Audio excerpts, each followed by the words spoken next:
Welcome to MMT Chats. This episode is brought to you by ISCAR with new ideas for machining intelligently.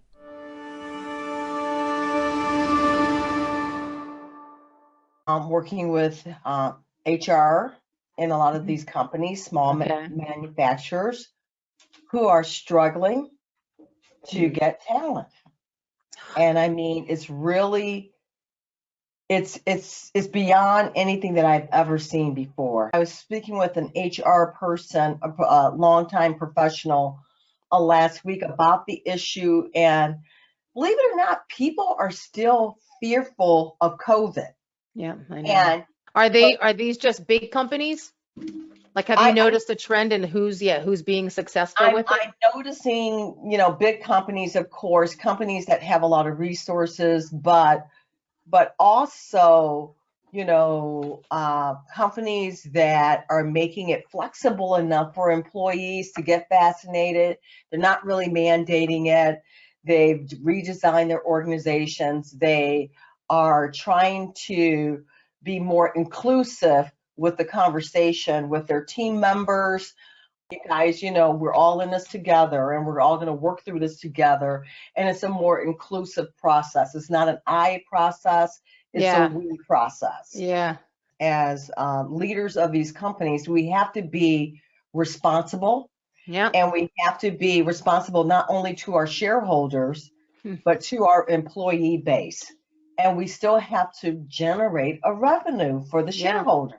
Yes. So, we cannot do that alone. We need good, viable talent pipeline base, and we need for employees to show up, ready to do the job that they were hired to do, and to be conscious of what they're doing and to be a contributor. And, so if you had a really kind of crappy culture before COVID, then COVID just took it and put it on steroids. Got it. Yeah. If you had a great culture before COVID, then COVID just put it on steroids. Yeah. So then bad really looks bad, good really looks good. Interesting. And really nothing in the middle, hardly. There's, a little bit of that gray zone, right? Yeah.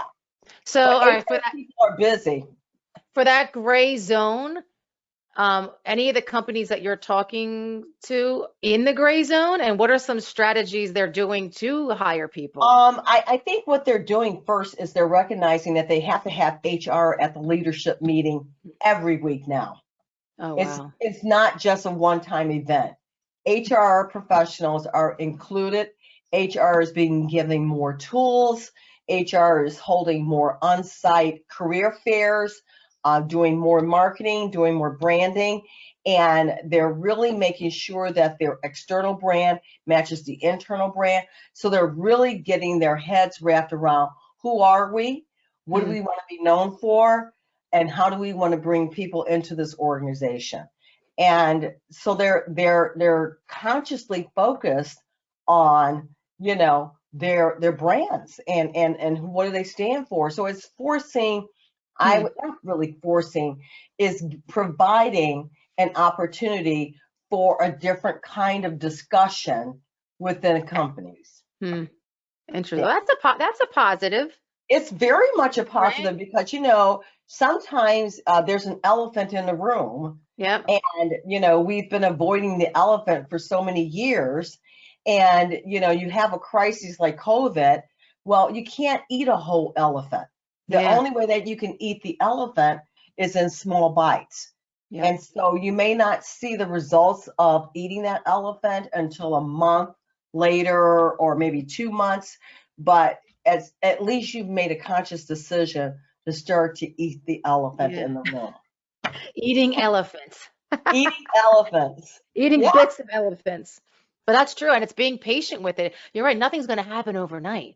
But if anything, there's so many positives to COVID, and it's weird to even say that, but on so many levels. Like there's so much good that has come out of it or has been accelerated. Yeah. But maybe it's equal, bad and good. I don't know, because somebody could probably debate that with us, depending on how they were personally affected. But it's just has really moved things along that we should have been talking about a long time ago. I just wish you could fast forward sometimes to see, did we learn? Are we actually acting on these things? I think we're going to always be learning. I think that we'll never settle back into being at a comfortable state where we can put it in automatic, so to speak, and just keep on going, right? Yeah. I think it's a new mindset. I think we got to be more open-minded about how we approach talent, how we build relationships internally and externally, and partnerships.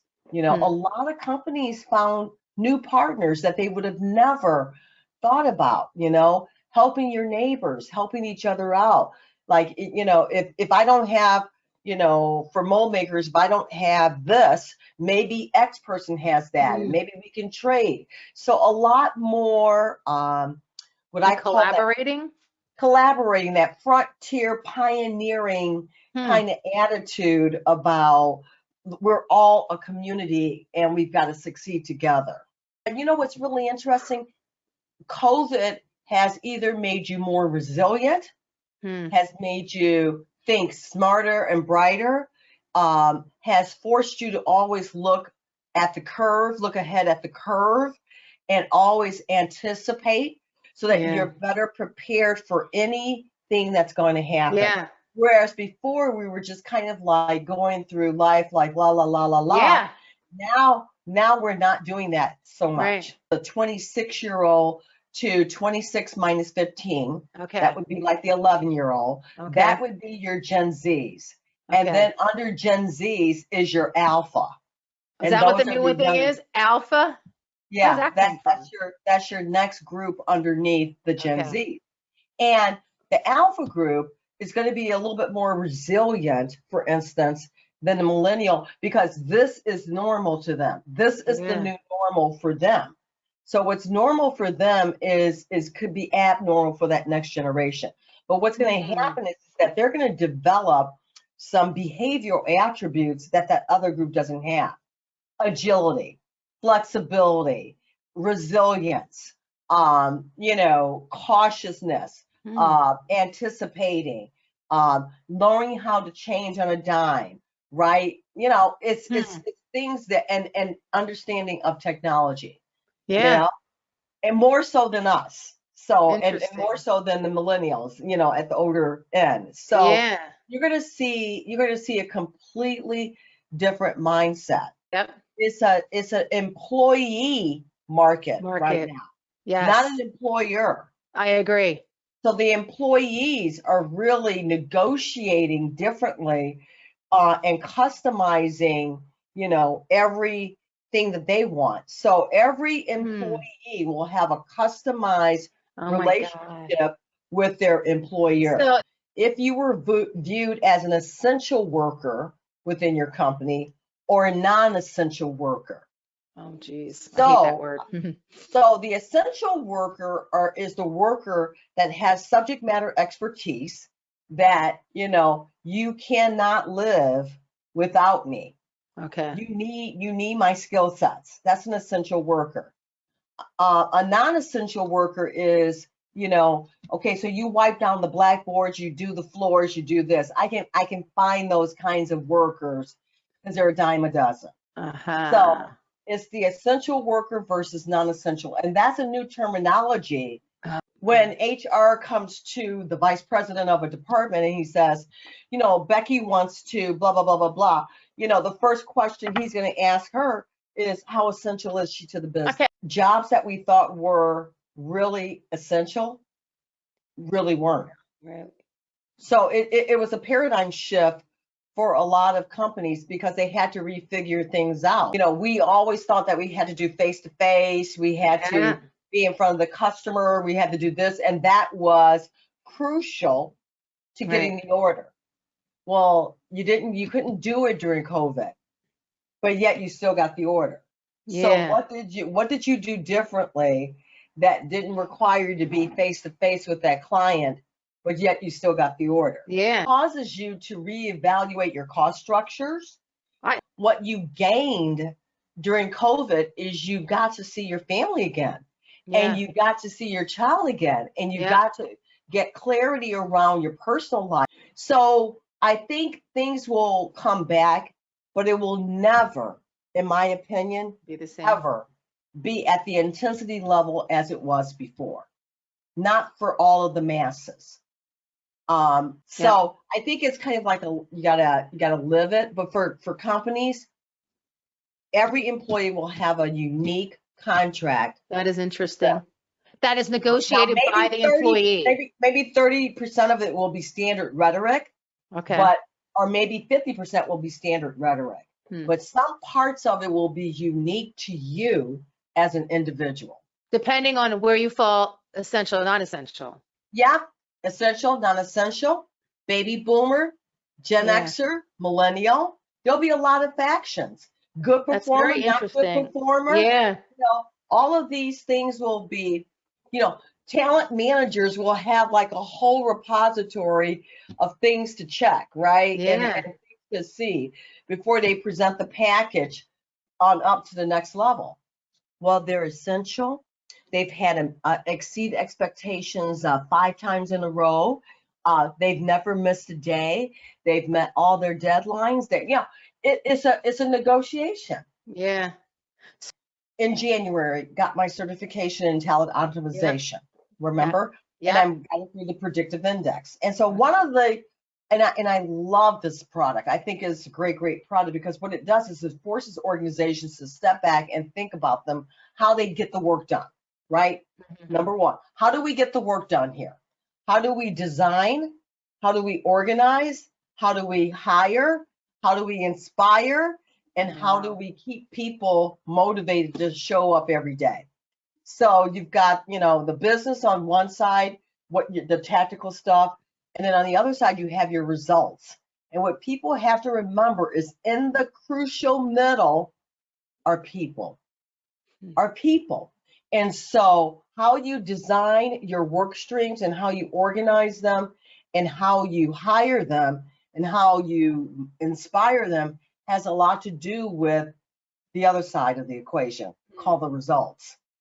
Yep. So as soon as you start to see or feel like this is impacting the revenue stream to the point where you say, ouch, then that's when you're ready to address the people part of it.